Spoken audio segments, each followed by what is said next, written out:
just to share something that is very important if you want to be a judge in a debate. So this training is called evaluation because the task of a judge is to evaluate the performance of each debater and then to give not really a grade, but just some points to the two teams, and so that there will be a team that wins and the other one that doesn't win. I don't want to say that loses because this sounds a little bit frustrating maybe for the debaters. So what I'd like you to remember, and this is, I guess, the most important thing when you want to be a judge or you're going to be a judge of the debate, is that you have to forget, but really erase every knowledge, every prejudice, every like, dislike about what is going to be debated. Because you have to judge the debaters, the speaker's performance, and not if you like, you agree or disagree with what they're saying. There's no agreement, there's no disagreement. It's something that goes beyond that. So, I think that you have the marking sheet. We can start from that and then talk about all the different parts of this mark sheet. Okay, I'm going to skip that because anyway you have it so much. As you can see, there's an overall evaluation that goes up to 100 points. And this is for the first part of the mark sheet you have, and it's about the speech. Then the other one, which is out of 50, is about the reply speeches. However, you can also see that what is in your mark sheet goes up to 80. It's not up to 100. Instead, the second part of the chart is up to 40. So this you may wonder why. So if there are 100 points available and 50 points available, why is the mark sheet only up to 80 and 40? There's a reason.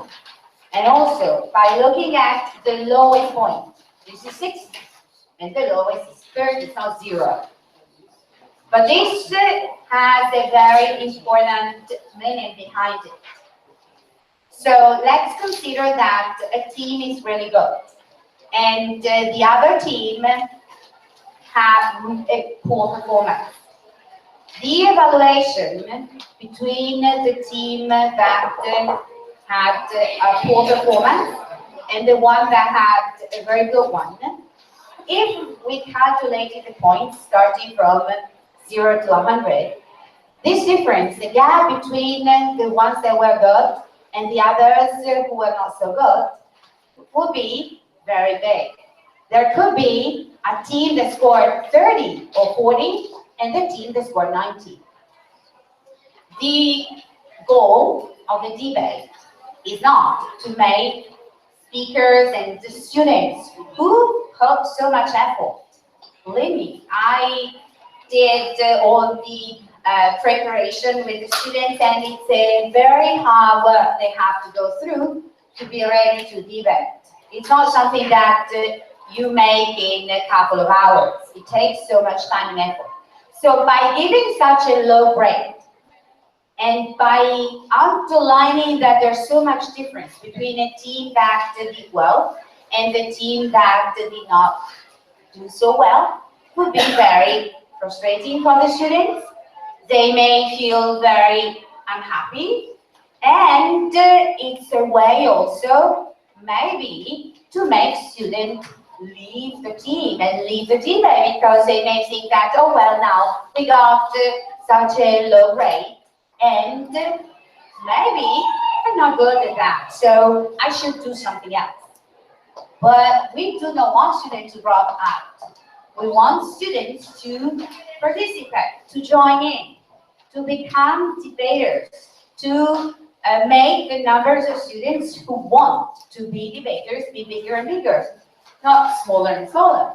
So by giving a little smaller difference between the team that wins and the team that loses, makes things a little bit more equal, even though we know that there's always a winner and the team that doesn't win. Looking at this chart, you can also see that the things you will have to evaluate are three, basically: style, content, strategy. And you have some ideas about what the points you want to give, assess to a team or to a speaker mean. So if you look at the 32, this means the best, brilliant, then it goes to excellent, very good. The average is 70. So if it's an average standard for the competition, for the debate, that's a 70. Instead, for the reply speech, the average, good enough, satisfactory enough, is up to 35. This is important to remember because this is a way to transform, to turn what you're thinking into a scale, into numbers. So you know, it's like when we give grades, when we evaluate our students. It's only that the numbers are a little bit different. So you have to get used to that. But you will also have your mark sheet with you. So not to be confused by all these different numbers that you have.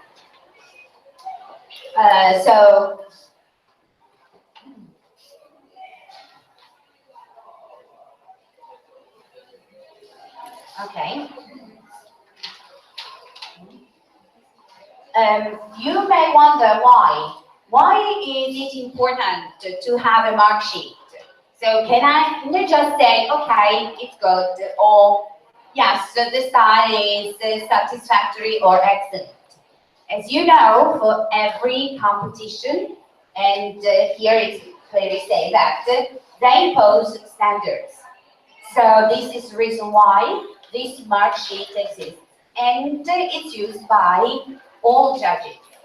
There's no difference, because you cannot go to a competition, to a debate, and decide to do what you want as far as evaluating the debate is concerned. There are some international standards you have to comply with. So this is what the mark sheet you have is meant for. And this is something that you also have to think. When we judge, you know that no matter how many strategy and here content and style, different things you have to consider you have on your mark sheet. I say unfortunately, but this is what the human beings are about. There's always some subjectivity when we evaluate. Every time we evaluate our students, we have maybe a grade, we refer to this and that, but then there's a little bit of our subjectivity. This mark sheet is also meant to make this subjective evaluation as little as possible. So there should be a more objective evaluation of the debate by the judges.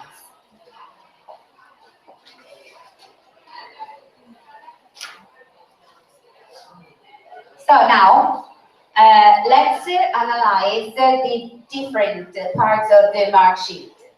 As I said before, there's style, content, and the last one is the strategy. Let's start with the, let's say, more straightforward title, that is content. The content is what the debate is about, because it has to be referred to the topic of the debate. But of course, this topic has to be supported by arguments. So the content is basically the arguments that the students use to support the opposition or proposition. So what judges have to do is not to say, okay, I like this argument, I don't like this argument. No, this is not what you do. What you do as a judge is to weigh, to try to understand how important, how effective the argument is to support what you're doing.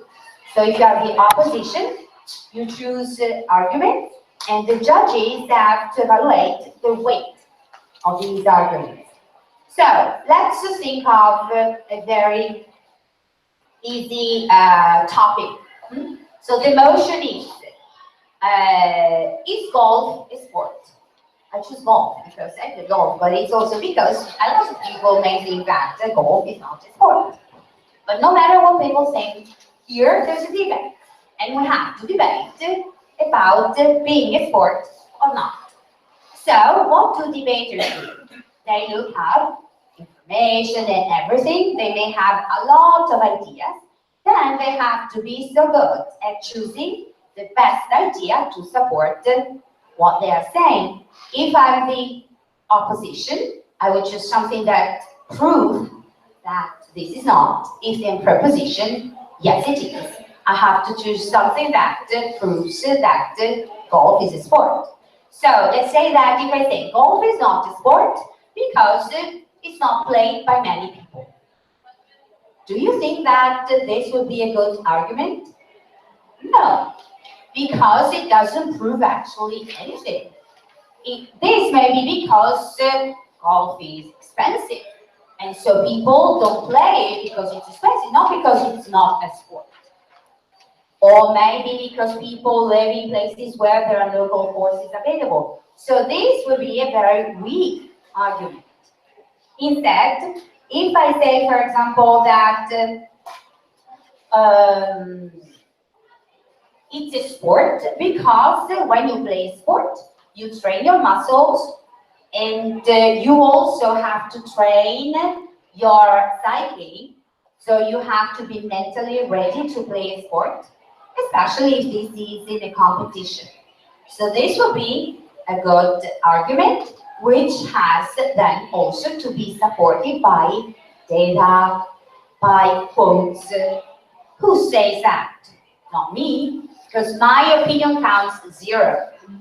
I start from this argument, and then I demonstrate, I show you that this is true, because there's somebody who counts much more than me that says that. So also having quotes, something that you know because other people say that, or you have data, you have also the right to say that my argument is a good one. And so, when we talk about the argument, you have to remember, because you know you saw that yesterday, I guess, that in the content there's also a part of the rebuttal. Not the rebuttal per se, but when we talk about rebuttal, you know that it's about trying to demolish what the speaker that spoke before you has just said.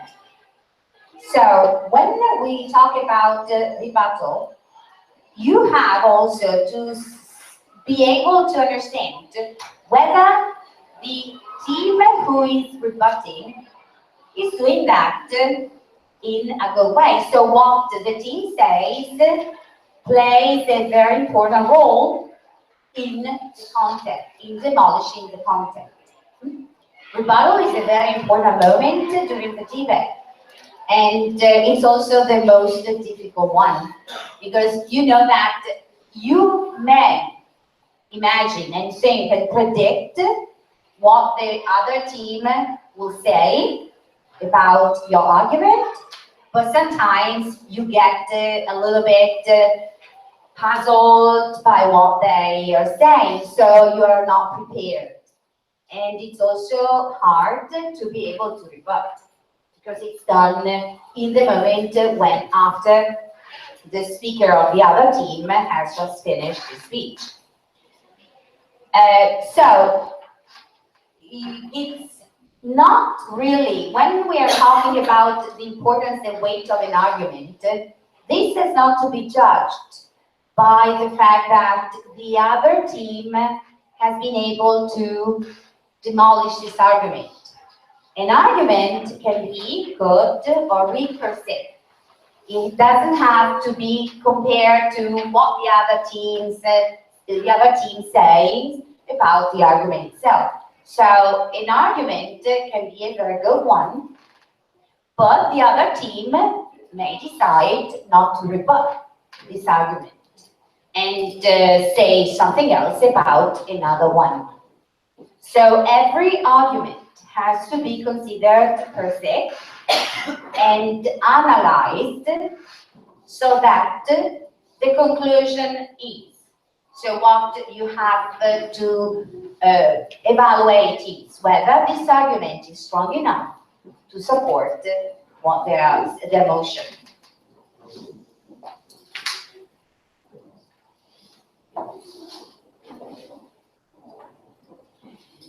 As I was saying before, there can be a very good argument. There can be a very good argument. And so the other team decides that this is an argument that has to be demolished. It's so important because it adds points to what the other team is saying.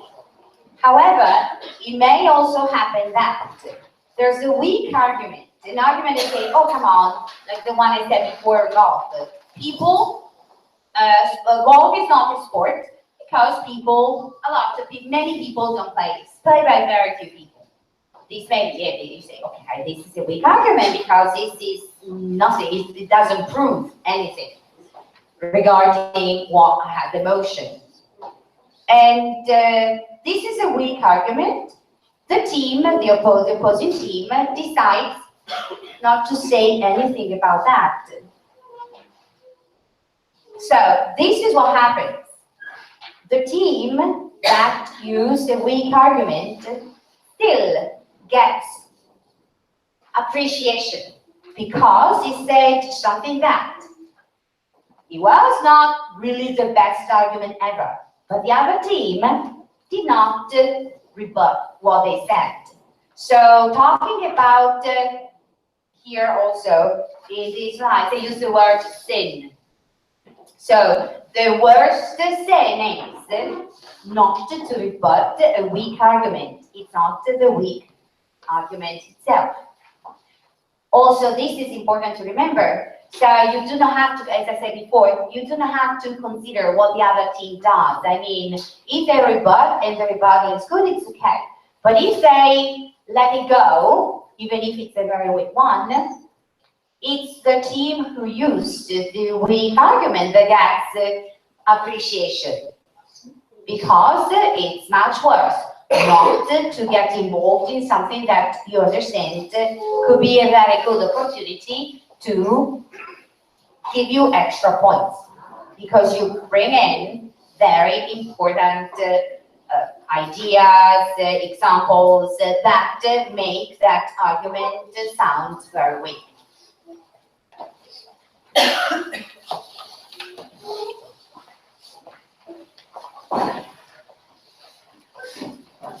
So, any question about the content? So, thinking about the debate, because this is also very useful to put things into practice. You know that with practice we solve a lot of problems because we may think we know. Instead, then when we have to put that into practice, we realize that no, but actually I didn't understand. So, considering what you saw yesterday, you heard the debaters done. Can you think of arguments that may have been very strong? Maybe you do not remember because it's not easy to remember all the arguments. But if there's an argument which you remember, that means that this was a really good one. Instead, you can say, okay, I remember that there was one that really had nothing to do, which hardly ever happens. But let's say that there's an argument that it's not really effective to support the motion or to oppose the motion. So this is what we say it's a weak argument. I know that there was not so much rebuttal yesterday because it was just, it was not a real international competition, but I think it was anyway very useful. And now if you think of what happened yesterday during the debate, you may refer to the arguments that were used. Something that for us, so viewers, listeners, and judges, because now we're talking about judges, there's something which is, I don't want to say more important, but definitely very important. Sometimes even much more important than the argument themselves, the content. Because you know that also, I don't know if you have ever taken any training course about public speaking. The first thing that they tell you is that out of 100% of the things that people say, you remember just, let's say, to exaggerate, 30%. So what you say is really not as important as how you say it. So in a debate, the style is fundamental. And you know that when we talk about style, it's not only the way in which, for example, the debaters stand, move their hands, look at the judge's eye, into the judge's eyes. So try to get this almost physical contact with the judges to grab their attention. But it's also about, for example, the speed of their speech. They're not supposed to speak too fast or too slow. There's a speed limit, like when we drive. We're not supposed to drive at 30 kilometers per hour on a highway. So there's a speed limit. It's important. This is in the style, and it has also to be considered whether they are able to take a pause or to highlight some important information they're giving. So this is what is called style. And the only thing that, so you have to consider whether they do that. What about their gestures? What about their moving? They cannot really move because they are standing. But you know, when you feel nervous, sometimes you keep on doing that. Students do that sometimes, or swing on their legs. Also, as I said, pauses and so on. Did they do that? The only thing that you do not have to take into consideration, and you have to be tolerant with in an international competition, pronunciation. And especially, as I said, in an international competition, there's so much difference between a native speaker and somebody from another country. So you have to be tolerant, unless the pronunciation is so difficult to be understood, so you do not understand what the person is saying. So if wrong pronunciation prevents you from understanding what they're saying, this has to be counted, because we're here to understand. Now, last but not least, there's the strategy. Strategy is structure and timing. Timing, easy. The time it takes for the speaker, the debater, to complete their performance. You know that in international competition, timing is 8 minutes. So everything that is above or also below these 8 minutes has to be counted. There's the timer, and the timer gives very, very important information to the debaters, because they know when first minute, protected minute is gone, then the last minute is going to start.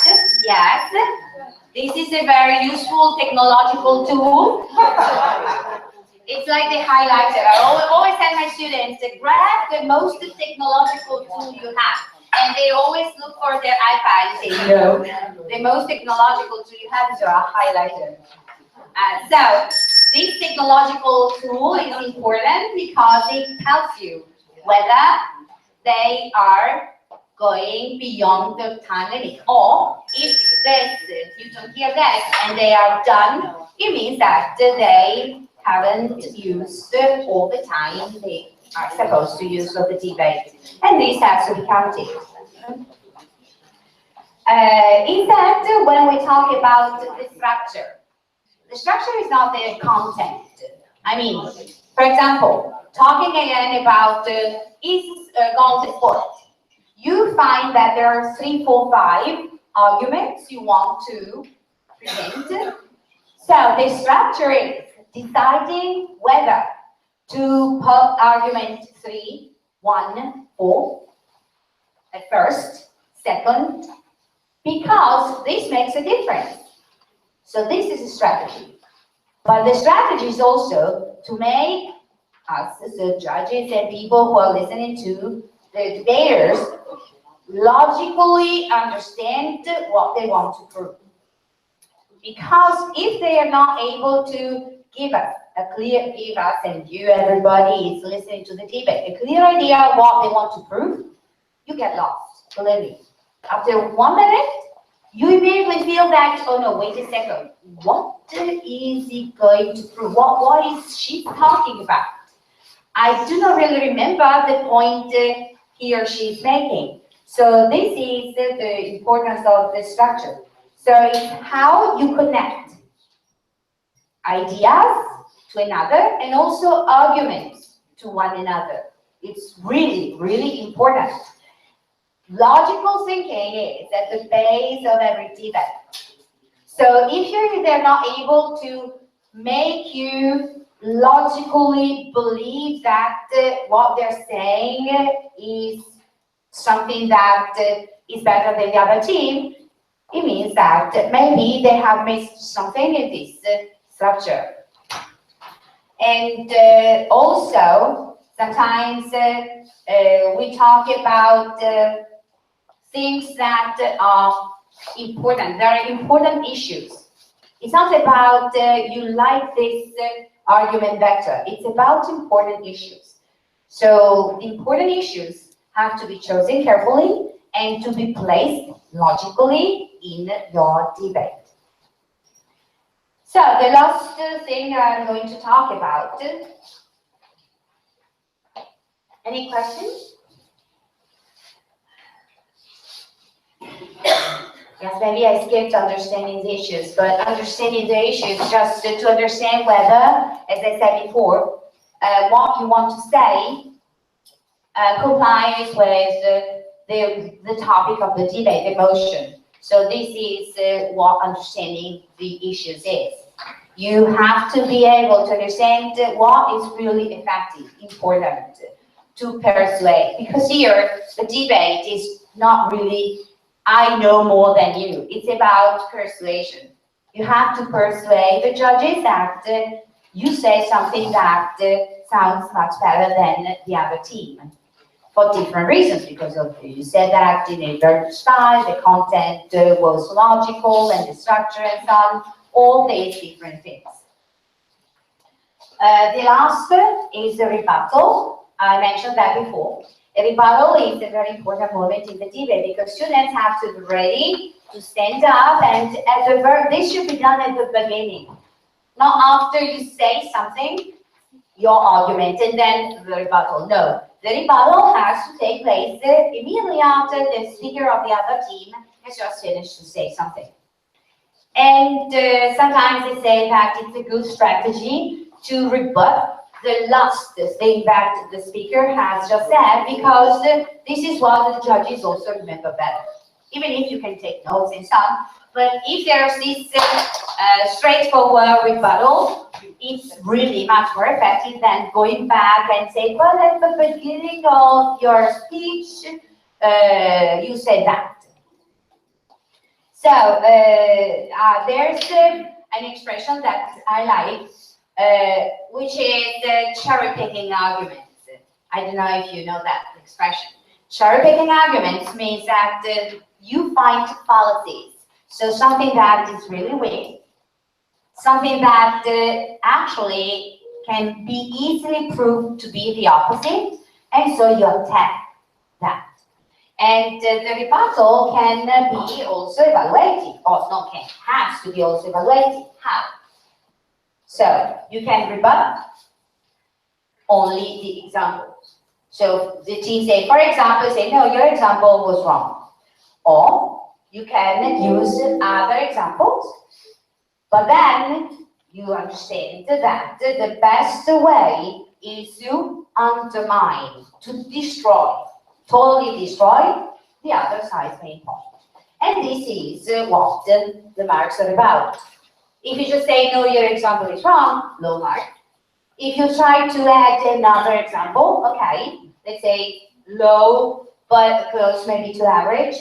But if you're able to demolish the other team's main points, this is the highest point you can give to that team, because it's something really important. So I think that Primers. Elena. okay. No, first, any question, maybe? Okay.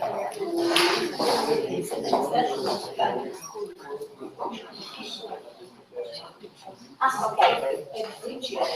So now, Elena, my colleague, friend, Elena, is coming up here, and she will tell you something else. So there's a lot of things. And because that it's important, we do this.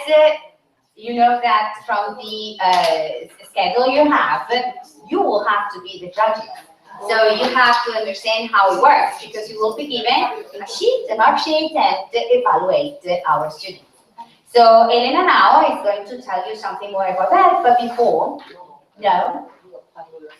No,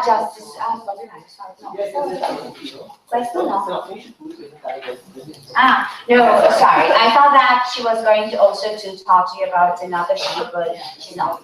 She's just, yes, since we know that some of you are from primary school. How many? School teachers. How many are primary school teachers? She will talk a little bit about primary Previous, school. former middle school, no? Secondary school? Secondary school. Yes. Okay, so, yes. Right. So just, I think it's important you understand how this. The ballot is fundamental. You have this sheet. Please take it. Yes. Thank you.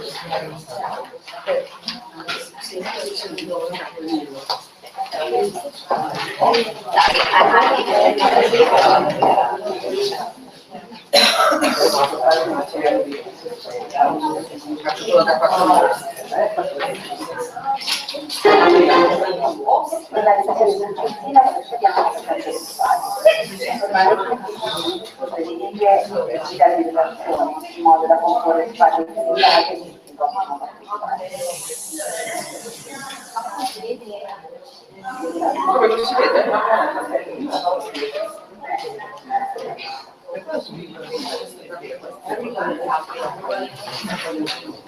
Okay, sorry. Technical problems. Yes, technical problems with this does get answered. So, this is the mark sheet you have. It's different from the other one because this is about explaining how you get points and what you have to evaluate and all the different levels of your evaluation, from the best to the weakest. Here instead, you have the debate. You can see that there's one proposition, one opposition, two proposition, two opposition, three proposition, opposition, and then the final speech. When you take a look at this mark sheet, at the bottom, you can see that they have summarized and printed style, content, strategy, and the maximum points you can give to all of this. So even if the total is 80, you cannot just say style 50. Because the total out of 80 is made up by giving maximum 32 to style, 32 to content, and 16 to strategy. Now, this is also important to take notes. Then we tend to forget they speak for 8 minutes. It's really hard to remember everything. So definition, issue structure, argument 1 and 2. You should, while they are debating and they are presenting the arguments in favor or against, so the pros and cons, you should take notes so that you remember what they spoke about. Here, the procedure will be a little bit different from what happens, usually always happens. So the evaluation will be done after each speaker. So it will be easier to remember what the speaker had just said. Their arguments, so the content, the strategy, the style. But at an international and competition, you can't do that. You cannot stop the debate saying, oh, wait, hold on a second, I need time. You don't have time. A speaker comes immediately after the other. So it's important you take notes, not only taking notes, but also maybe I put plus and minus. It's a, I don't know, deformation that comes from what I do. Yes. So plus, they say, okay, argument. The argument is talking about golf. We said you train muscles and so on. This is a good one. And so, for example, if it's a good one, I put 2 plus. If it's really an excellent, I put 3. If it's a weak one, I put maybe 1 minus or 2, or if it's really, really weak, 3 minus. But you have to take notes. Otherwise, at the end of the debate, you won't be able to give the points. Okay? So this is what I do, because it's convenient to me. Maybe you have a better way to then remember. And according to these plus and minuses, then I give them the point. Knowing that if you give 32, it's best ever. So if there are 3 plus signs, best ever. If there's just 1 plus, it may correspond to good average for competition. If there are 2 minus, it may be poor, so it can be a 65. If there are 3 minus signs, which hardly ever happens, this is really, really weak. Sorry, excuse me, but we have to apply different kind of evaluation because in this, sorry, I don't understand very well, but in this shift we have 2 kinds of people. One for Yes. The normal speakers, the the other is for the rebuttal. The rebuttal. Reply speech is the rebuttal. Sorry, yes, I didn't say that. When there is normal speaker, I use this kind, the first one. Exactly. Yes. Okay. When there is the battle, I have to use. Yes. No, I'm sorry. I took something for granted, but what is written here is not the same word that I used in the presentation. When you say reply speech, is a rebuttal. You reply to the speaker that spoke before you. Yes. So. 2 evaluation, one for the speaker, one for the rebuttal. Because the speakers have to turn. So for speaker 1, the first debater cannot have any rebuttal speech. It's the first. So for this first one, there won't be any evaluation for this reply speech, the rebuttal. Instead, when I look at one opposition, this opposition, before starting to say and speak and support his or her own arguments, the speaker should reply to what the previous speaker has just said. He may not do that and say, okay, I have nothing to say. And so this will take away points from that team. So let's imagine instead that the reply speech, so the opposition, the first speaker of the opposition, says something which is a really strong opposition. In this case, you look at the second part of the chart, the big one, and you can see that there's a brilliant, so the best rebuttal ever, which is worth 40. And instead, it's okay. They were able to reply to what they said, but they could have done that much better because there's so much to say. Or, as I said before, they just used an example they made to rebut. They did not really go deep into their argument. So this is what you have to do. If you look at the structure here, there's then the final arena, so the final speech, which is really hard. Because the final speaker, there are 3 speakers, so the first speaker, second speaker, the third one is in charge with summing up, summarizing, but also rebutting what the previous team has just said. And then the first or the second, it cannot be the third, has to do this conclusion, like in the court. And this has to be done very well, because this is what has to really persuade also the judges who are a little bit shaky about the teams, the 2 teams, and it's a very hard job they have to do. But still, you do also have to evaluate the final arena. So, Elena, would you like to add? No, would you like to add anything about that? Thank you very much. A big clap to Paola, which has been very clear. It has explained to you the actual today is just to explain you something about the primary school, because I had a previous experience and I taught for 20 years in a primary school, right? So now we are going to show you a video. Of course, the video will be in Italian because we didn't have one in English, but we are all teachers, aren't we?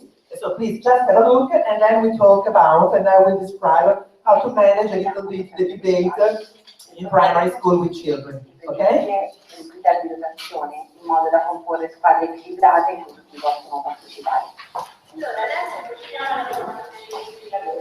Now she's introducing how to make debate with children.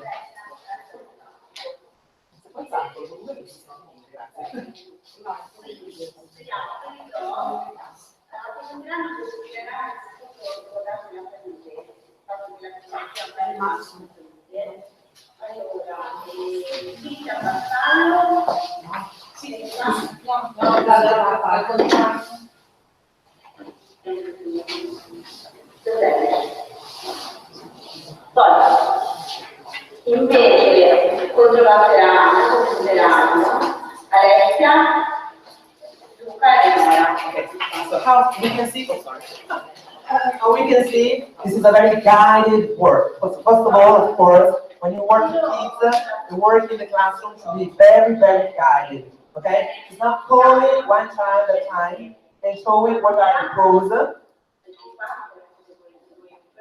Arte e Gloria. Arte di quanto sappiamo. Gloria, poi risponderanno a questa cosa Daniele, Chiara. Now, the arguments are all on the board, and she's dividing, of course, she's the teacher, dividing the children according to what they are going to explain. Quindi abbiamo diviso davanti adesso abbiamo capito quali sono i costi da costruire, da comprovare. So she gave each argument to each children, an argument per children. They are choosing what argument they are going to support to be against the form. On a voluntary basis, of course. Incidenti, ok, adesso prendiamo posizione capo e iniziate a lavorare insieme, mi raccomando insieme, non è il discorso di un bambino, non è il discorso di due bambini, è il discorso di tre bambini. Va bene? Tutti e tre bambini per lui. So the big problem is to make them work together as a team. They should not support their own personal idea of the group. Argomentazioni che sono state lavorate dalla classe nella lezione precedente. Quindi il singolo debater sarà solamente il portavoce di un discorso elaborato dal piccolo gruppo. Of course, so the debater will represent the idea of all the groups, all the ideas that have come out from the brainstorming of all the groups. L'argomento da esporre non è scelto dal bambino, perché prediligo il fatto di far argomentare posizioni differenti dalle proprie convinzioni di partenza. So the topic that I have chosen has been chosen not from the single student, but of course by the group or by the teacher before starting. Dedichiamo poi un tempo di circa 2 ore, che può essere frammentato anche nel corso di una settimana, alla... So they have 2 hours, and these 2 hours are not all together. They can also be, for example, 20 minutes a day, 30 minutes a day, in which they have to talk about and discuss and prepare the debate. All'approfondimento e all'elaborazione dell'argomentazione. So during this time, of course, they have to study the problem to find out solution and proposition to be asked during the debate.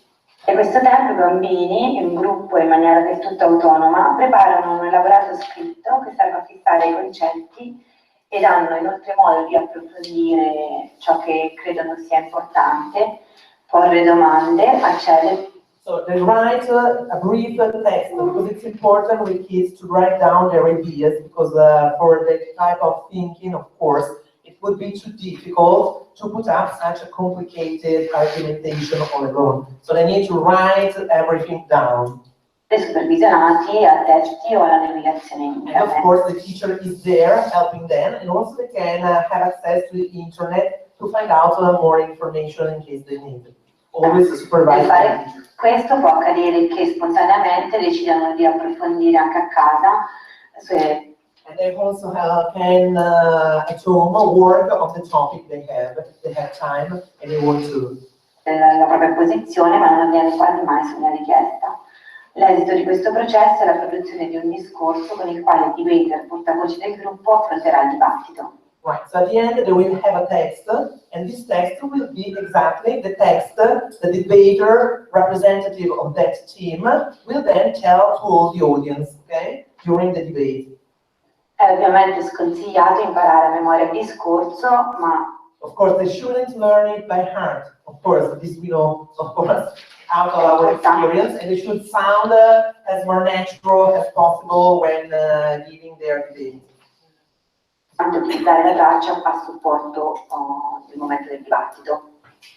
C'è un momento. Of course, they are allowed to use their written text in case they're a bit anxious, they get too nervous, so they can have the paper, which we don't do at secondary school, don't do it.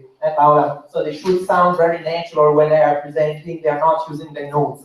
But when we are talking about younger children, of course, it's really important that they feel sure about what they are going to say. Poi generale in cui i debaters propongono in maniera ufficiosa a modo di allenamento il loro discorso prima della performance ufficiale. Of course, it's important to give time to practice. With children, it's essential that they feel sure, to be sure, they have time to practice on their own, both at school or at home. Questo avviene in un primo momento all'interno del gruppo classe e poi successivamente con me o con un altro insegnante. Of course, in class or at home, as I told you. Right, so if we can look together at the photocopies that Diana gave you, okay, we can see some topics. So, what kind of debates with younger children? What do you think? Very easy topics, really connected to their own life, right? So, for example, spring, why spring is better than winter? Easy question that seems also silly to us as an adult, but you will try with the kids, and we'll see that they've got plenty of ideas, okay? So the differences between the season, and you see, because we are talking really with young children. You can start at the 3rd year, so when they are at least 8 years old, right? And so it's very important to find out topics in which they are involved, in which they can have a produce and come out with their own ideas, right? For example, the differences between is it better to live in the countryside or is it better to live in a city? What are the advantages? What are the disadvantages? Very easy things. La neve, snowing like today, that's a perfect topic for today. Okay, swimming. What is the best sport? It's better to swim or it's better to play football? Of course, we know the answer of the boys, for example, would be that they want to support the importance of football. But it's important to put them in the control. Okay, because if you put them in the control team, they will come out with many other ideas and surprising ideas, and maybe understanding that football is not the only sport that exists in the world, okay? That there are some advantages also in training other kinds of sports, okay? This means the disposal of the desks in a classroom. So what is the best disposal? Is it better to keep the desks all together or each one in a separate desk? What are the advantages? What are the disadvantages?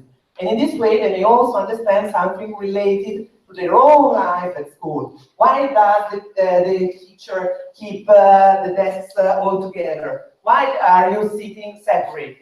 Are there any specific moments to do some specific activity in which it is better to put a single desk, or is it more important, and when it is more important to have all the group with desks? Huh?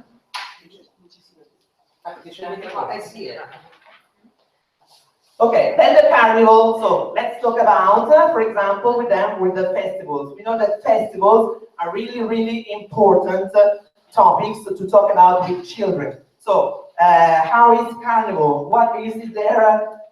Is there still the necessity to have a carnival, or is it better to ban it? It's time to ban carnival. What is the meaning of carnival? And so this is a good way to push the students towards an important deepening of their topic at home, and of course also a cultural approach. We can make, for example, if they have some European project, as they wish they have, all right, to compare what happens in Italy, for example, to discover that in England the carnival is in August and not in February or March as in Italy. So many differences can turn out, and so those are good topics to me that they can deepen and find something new to say and to learn.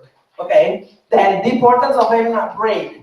Is it important to have a break in the garden, or is it better to have a break inside? What are the pros? What are the cons? Why does the teacher keeps you there? And so you see that they can, through those kind of topics, understand much more of what is going on in their own school life. Why sometimes the teacher choose for them some solution, right? Television, of course, television, how long should the teacher be put in front of the television? We know that nowadays the television is a sort of babysitter, right? So sometimes they have strict rules concerning television. So why is it important to have those rules? Are they really useful? What happens if you stay 24 hours, for example, 24 hours exposure in front of a television? What happens to a child? This could be very challenging for them.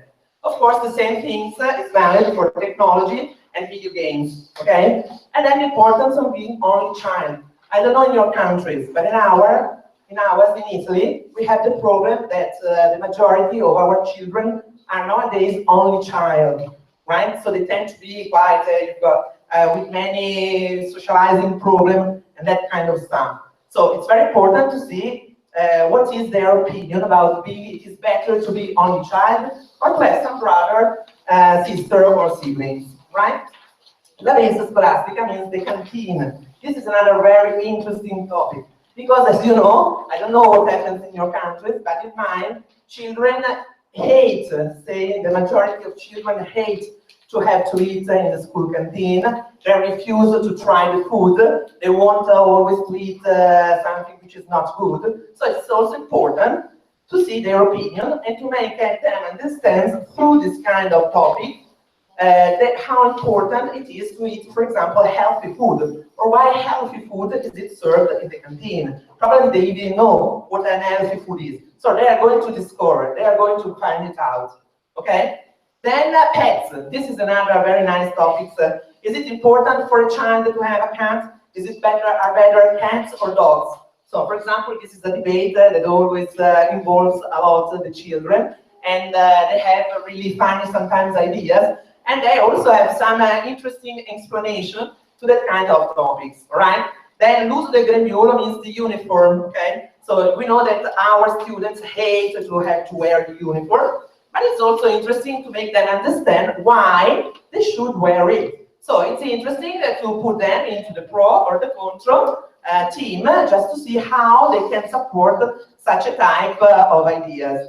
And the last one is what we call the full times, which means there are different types of primary school in Italy. Probably also there are different models in timing also in your primary schools. For example, we can choose between the children staying 8 hours at school or children coming practically only in the morning. Okay, so it's also interesting to see their opinion. Why is it? What are the pros in staying 8 hours? What are the cons in staying 8 hours? So as you see, the topics must be chosen according to their real life, what is going on in their real family, in the society near them, in situations which they perfectly know and they know about, and so they will be very rich of ideas. Okay, how we do that? Okay, then this model proposes a sort of what we call a laboratory. So it's something very practical, okay? The laboratory is for the year 3 and the year 4, which means children aged 7 or 8 years. And it is done once a month or every fortnight, every 15 days, right? Of course, it doesn't need to last for a long time. It must be quite short and adapted to their abilities. The laboratory is divided into 4 parts, where the children are quite free to express themselves, and they are free to tell their ideas. Of course, the teacher is always there, because if someone comes out with something which has not to do with it, of course it's your role to say, no, this is not into the topic. Because as you know, the difficulty with the children also to keep them into the topic, because they are very creative and sometimes too much creative, okay? Then, let's go on. The first phase, it lasts about 30-40 minutes, and it must be dedicated to the presentation of the topic and the brainstorming. You know how to do a brainstorming. We are all teachers here. We know what that means. Okay? So the teachers tell the children their ideas, and they will put up their hands. Okay? And to talk about their positive or negative ideas about this topic. For example, if we turn the page, we have an idea, perfect idea. There is a blackboard, and on this blackboard, we can see that there is a brainstorming done with a classroom, okay? So the topic is written in the middle of the blackboard. We divide the blackboard into 2 parts. On one part, we write the ideas pros, and on the second part, we write the ideas contras, right? And as you see, it's a bit messy, but it's okay. It's perfectly the idea of how the brainstorm works. After that, what shall we do? Okay, we choose on this blackboard, we should generally did a circle around the main ideas, the most strong arguments, to make them understand that it can be a lot and a lot and a lot of ideas on a certain topic, but only some of them are relevant to that topic. So we need absolutely with so young children to help them in understanding what is important to say and what will be leave out, okay? So we will circle the main ideas to focus. During the second part, of course, we've seen it in the video. Okay, there is the team formation. The team formation. Of course, we need to have somebody to go to sustain the main ideas for the pros, the part of the contras, and somebody to judge them. Okay, the number used could be, that's up to you actually, because you know that the more children are involved, the better it is. So it is better here, it suggests 4 to 6, teams of 4 to 6 children. Okay? And then the debaters can choose the focus, okay? They can choose the focus between those that we have circled on the blackboard. They will choose what focus they want to deepen, what kind of different argumentation they want to choose, okay? And that's it. And then they start writing together in a little team. They start writing their argumentation, as my colleague has explained. So it's the same level, but of course much easier, much guided, and adapted to the age of the children we are working with. Okay? Then we have a third phase that lasts 10 minutes, about 10 minutes, where they try themselves to tell the topic, okay, each other. So between the pairs, it's always easier to talk because they feel at ease, they don't have any problem to talk to the others, and so the teacher will be around, supporting them and helping them in being more self-confident. Then they will speak in front of the classroom, and when they will have to speak in the classroom, they have 30 seconds and 1 minute. So if you see the timing is very, very short and compared, of course, to the international situation or to a secondary school, that is obvious, but isn't it? Because it's also very demanding to have to talk in front of a group of class for a child. Is really, okay, we know that somebody is much, for some of them it will be easier to talk in front of the classroom, but for some other it will be very, very difficult, okay? So the timing also is really short for this reason. And that's it. So then we go to the last part. So a debate, how long should a debate last in a context of primary room, or primary school, sorry.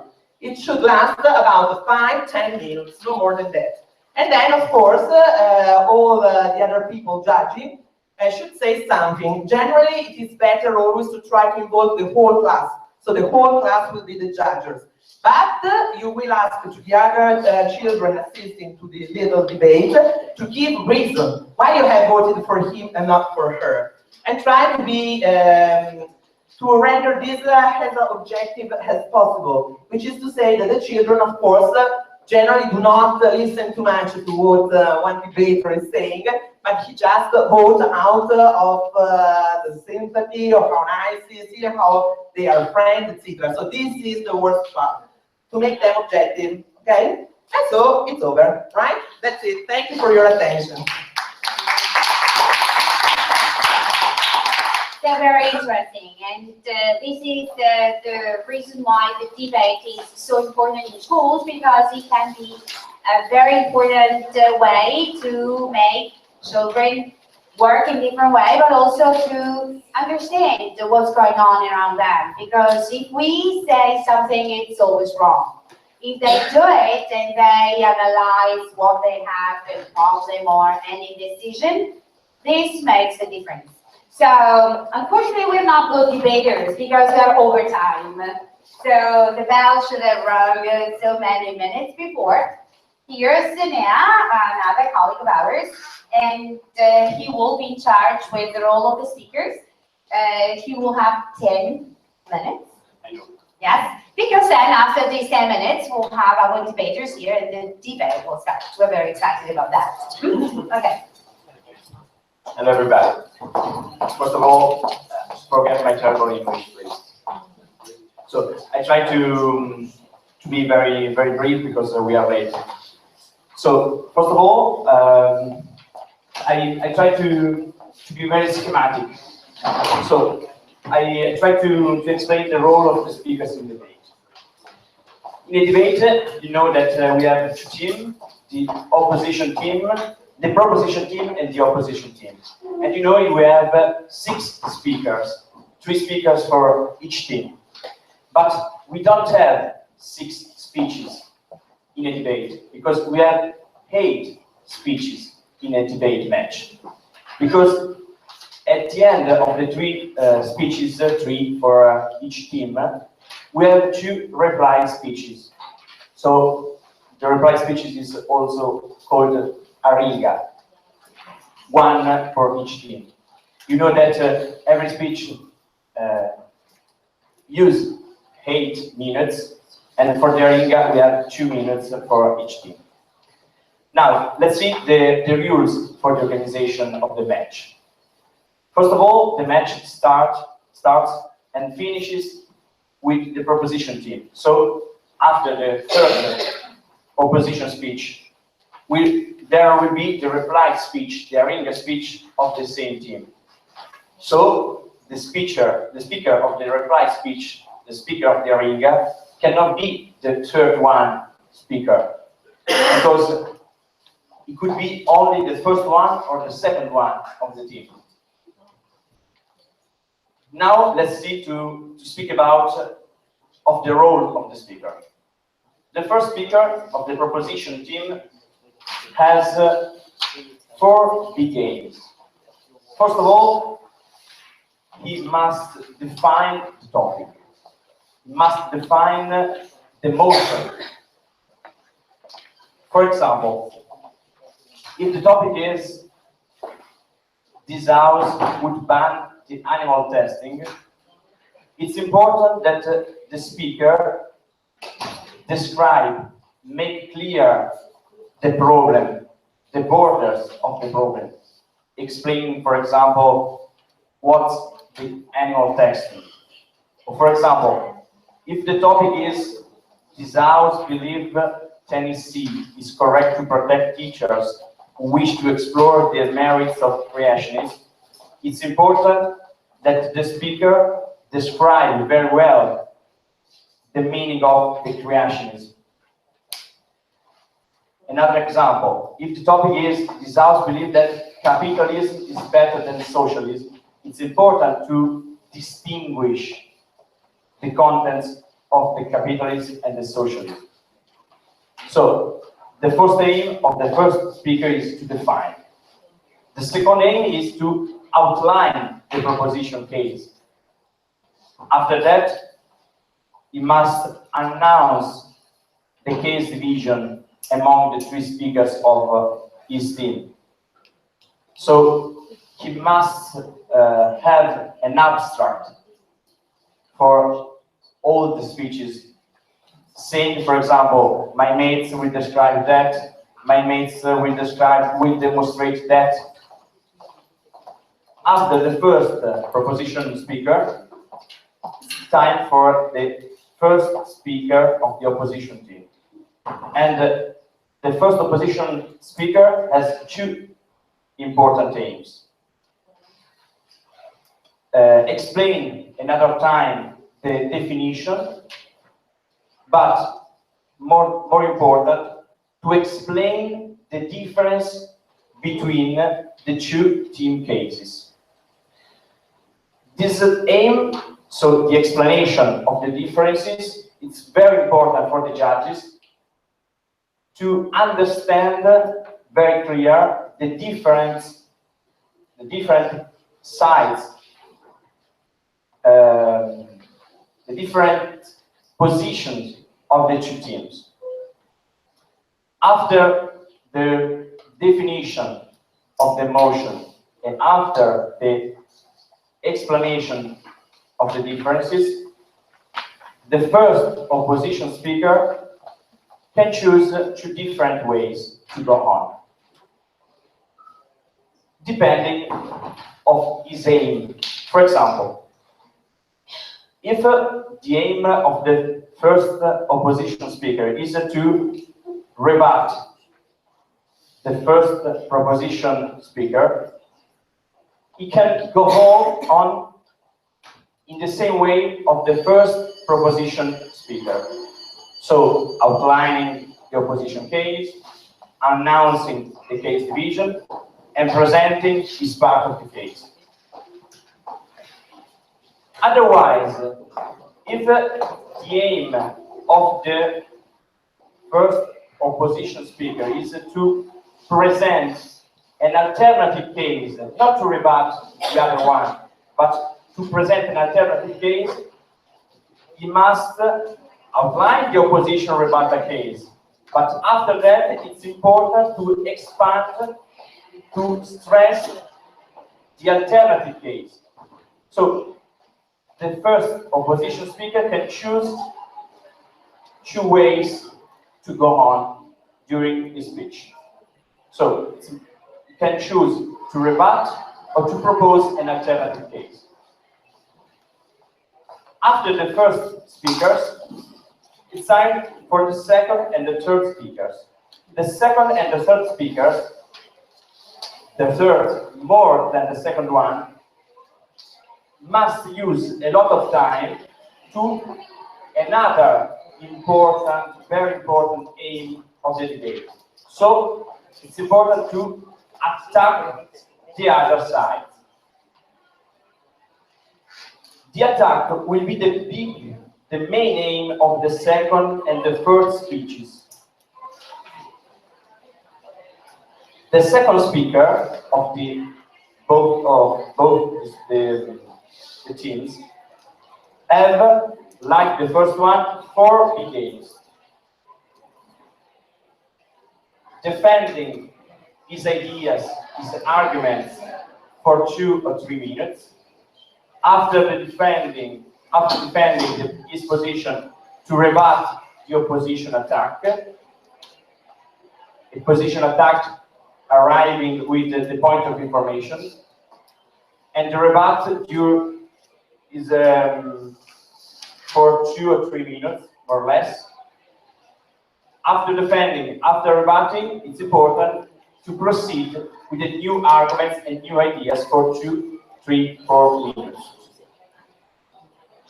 The third speaker, more than the second one, must spend time to attack the other side. But it's important that they attack the other sides for 6 or 7 minutes. So, for the third speakers, just 1 or 2 minutes.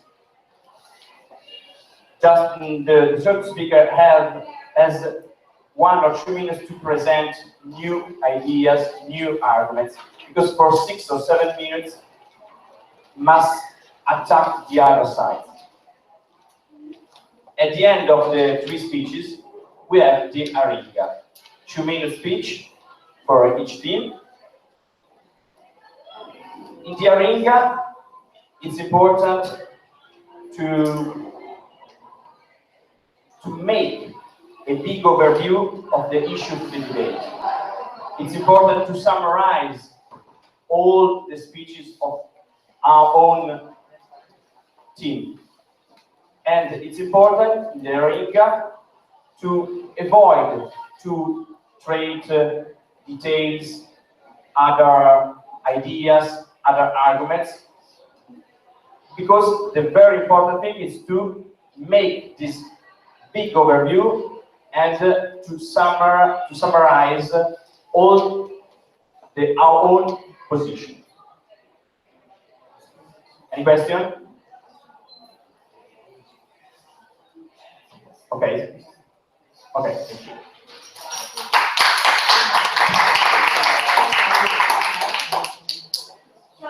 I'd like to, for example, the first speaker speak, the second and third, and the other 2 teams. So first speak, the first control speak again. Yes. So, but there are the rules, for example, particular rules, for example, for the rebuttal.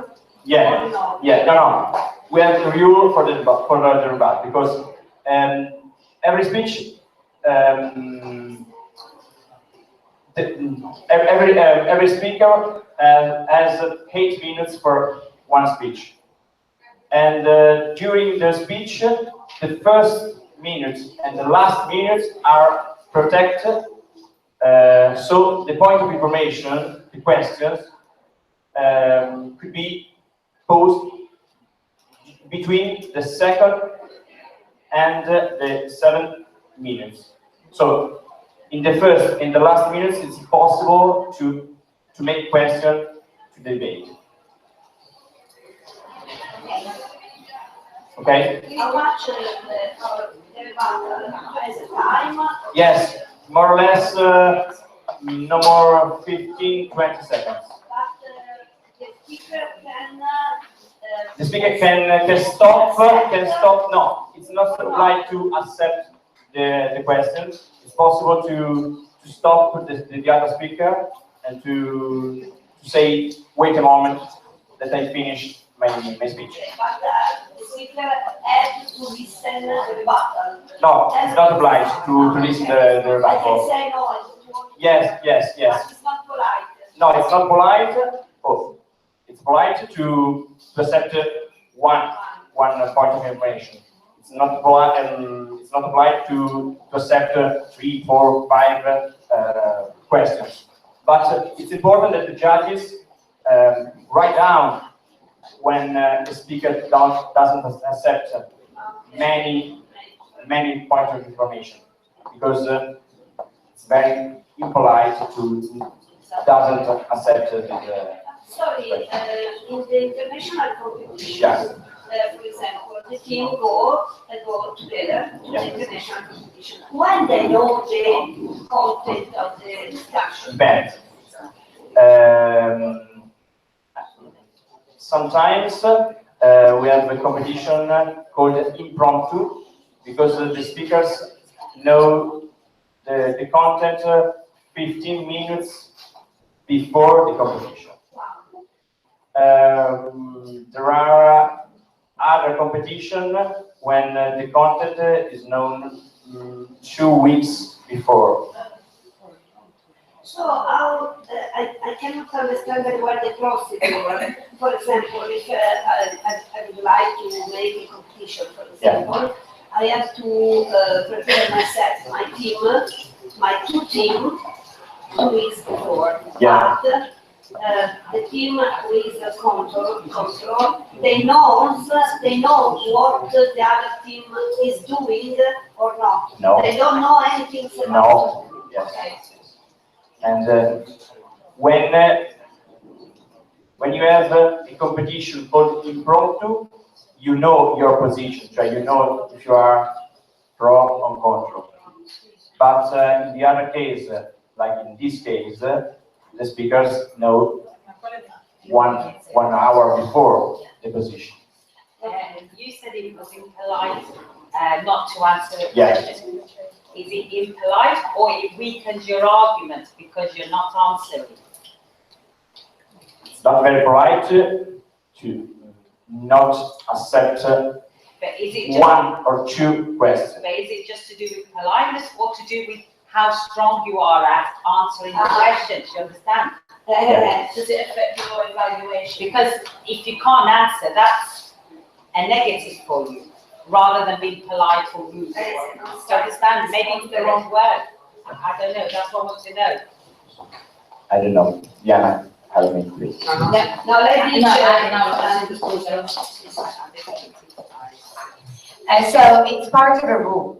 There's a rule which allows you not to answer points of information. So yes, maybe polite or impolite may not be the perfect word to talk about your right to answer or your right not to answer.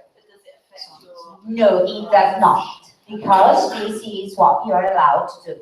So it does not affect that. You cannot, if you accept a point of information, you must reply. Yes. So this, if you do not, if your reply is very weak, or you're in the middle of nowhere with your answer and this goes to nothing, this is something that will affect negatively your speech. But since you cannot refuse or accept a point of information after you cannot know what the point of information will be. I would say point of information